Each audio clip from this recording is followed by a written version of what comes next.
తెలంగాణ గట్టు మీద ఫిరాయింపు రాజకీయం గరంగరంగా మారుతోంది. జంపింగ్ జపాంగ్స్ రచ్చ హీటెక్కుతోంది. కారు దిగి హస్తానికి షేక్ హ్యాండ్ ఇచ్చిన ఎమ్మెల్యేల సెంట్రిక్ గా అటు బీఆర్ఎస్ ఇటు అధికార కాంగ్రెస్ ఎత్తుకు పై ఎత్తులు వేస్తున్నాయి. వేటు వేయించి బైపోల్స్ తెచ్చేందుకు కారు పార్టీ స్కెచ్ వేస్తుంటే తమ గూటికి చేరిన ఎమ్మెల్యేల విషయంలో దాగుడు మూతలాడుతోంది హస్తం పార్టీ. ఇంతకీ ఫిరాయింపుల విషయంలో ఏం జరుగుతోంది? కన్ఫ్యూజ్ అవుతున్నదెవరు? ఎవరిని ఎవరు కన్ఫ్యూజ్ చేస్తున్నారు? కాంగ్రెస్ బీఆర్ఎస్ ఎత్తుకు పై ఎత్తులతో పొలిటికల్ సిచ్యువేషన్ ఎటు టర్న్ తీసుకోనుంది?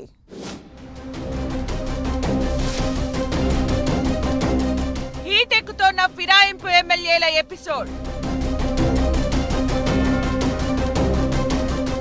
వేటు కోసం బీఆర్ఎస్ పట్టు, సేవ్ చేయడం కోసం Congress sketch.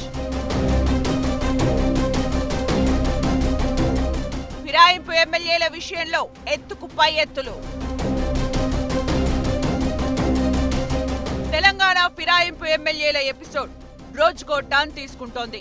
Party ఫిరాయించిన MLA Arikapudi గాంధీని పబ్లిక్ అకౌంట్ కమిటీ చైర్మన్ గా అసెంబ్లీ స్పీకర్ నియమించడంతో వివాదం పీక్ లెవెల్ కు చేరుకుంది. ప్రతిపక్షానికి ఇవ్వాల్సిన పీఏసీ పదవిని పార్టీ ఫిరాయించిన ఎమ్మెల్యేకు ఎలా ఇస్తారని అపోజిషన్ మండిపడుతోంది. అయితే అధికార పార్టీ మాత్రం అరికపూడి గాంధీ కాంగ్రెస్ లో చేరలేదని చెప్తోంది. ఆయన బీఆర్ఎస్ లోనే ఉన్నారు. స్పీకర్ ప్రకటించిన జాబితాలో కూడా బీఆర్ఎస్ అని ఉందంటూ సమర్థించుకుంది.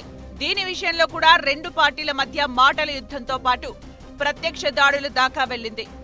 ఇదంతా అటుంచితే ఇప్పుడు కాంగ్రెస్ శాసనసభాపక్ష సమావేశానికి అరికపూడి గాంధీతో పాటు పార్టీ ఫిరాయించిన 6 ఎమ్మెల్యేలు హాజరయ్యారు. దీంతో బీఆర్ఎస్ మరోసారి ఫైర్ అవుతోంది. హైదరాబాద్ లోని ఓ ప్రైవేట్ హోటల్లో ఆదివారం కాంగ్రెస్ పార్టీ శాసనసభాపక్షం సమావేశం జరిగింది.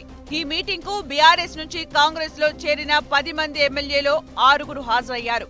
పీఏసీ చైర్మన్ అరికపూడి గాంధీతో పాటు దానం నాగేందర్, కడియం శ్రీహరి, తెల్లం వెంకట్రావు, డాక్టర్ సంజయ్ కుమార్, ప్రకాష్ గౌడ్లు అటెండ్ అయ్యారు. ఈ ఇష్యూపై బీఆర్ఎస్ మరోసారి గళమెత్తుతోంది. కాంగ్రెస్ లో చేరలేదని శాసనసభ వ్యవహారాల శాఖ మంత్రి శ్రీధర్ బాబు చేసిన కామెంట్స్ అబద్ధాలు అంటూ ఎక్స్ వేదికగా మాజీ మంత్రి హరీష్ రావు విమర్శించారు. అయితే దీనికి మంత్రి శ్రీధర్ బాబు మీడియాతో మాట్లాడుతూ హరీష్ రావుకు కౌంటర్ ఇచ్చారు. సీఎం తన నియోజకవర్గానికి వచ్చినందుకే అరికపూడి గాంధీ వచ్చి కలిశారే తప్ప సీఎల్పీ సమావేశానికి హాజరు కాలేదన్నారు. మిగతా బీఆర్ఎస్ ఎమ్మెల్యేలు కాంగ్రెస్ సమావేశానికి రాలేదని, కేవలం సీఎంను మర్యాదపూర్వకంగా కలిసి వెళ్లారని చెప్పుకొచ్చారు. సిద్దిపేట నియోజకవర్గానికి సీఎం వెళ్తే కార్యక్రమంలో హరీష్ రావు పాల్గొనరా అంటూ శ్రీధర్ బాబు ఎదురు ప్రశ్నించారు.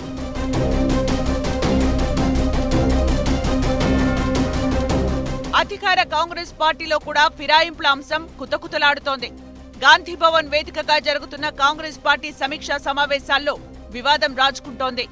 పార్టీ ఫిరాయించిన ఎమ్మెల్యేలు గాంధీ భవన్ లో జరిగిన సమీక్షా సమావేశాలకు హాజరయ్యారు. పీసీసీ చీఫ్ మహేష్ గౌడ్ అధ్యక్షతన జరిగిన సమీక్షా సమావేశాలకు ఉమ్మడి వరంగల్ జిల్లా సమావేశానికి కడియం శ్రీహరి, కరీంనగర్ జిల్లా సమావేశానికి జగిత్యాల ఎమ్మెల్యే సంజయ్ కుమార్, నిజామాబాద్ జిల్లా సమావేశానికి పోచారం శ్రీనివాస్ రెడ్డి హాజరయ్యారు.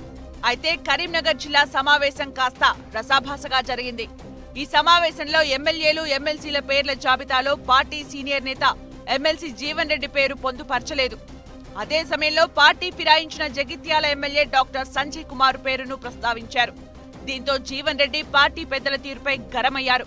జరిగిన తప్పును గ్రహించిన PCC chief Mahesh Goud, incharge Deepa Das Munshi జోక్యం చేసుకుని సర్ది చెప్పారు.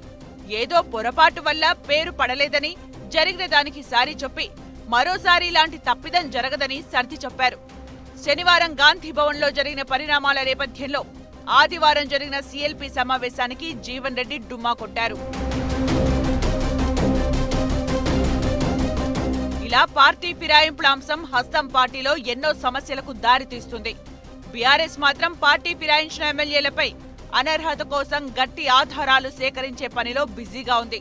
గాంధీ భవన్ లో జరిగే సమావేశాలకు, సీఎల్పీ భేటీకి ఫిరాయింపు ఎమ్మెల్యేలు హాజరైన ఎవిడెన్స్ ను సేకరించి కోర్టుల దృష్టికి తీసుకెళ్లాలని చూస్తోంది. మరోవైపు ఈ వ్యవహారం నుంచి తప్పించుకునేందుకు టెక్నికల్ అంశాలపై కాంగ్రెస్ ఫోకస్ చేసింది. డైలీ ఎపిసోడ్లా కొనసాగుతున్న ఈ ఇష్యూ ఇప్పట్లో కొలిక్కి వచ్చే అవకాశమైతే కనిపించడం లేదు. అయితే ఫైనల్ గా ఎవరు పై చేయి సాధిస్తారనేది మాత్రం హాట్ టాపిక్ గా మారింది.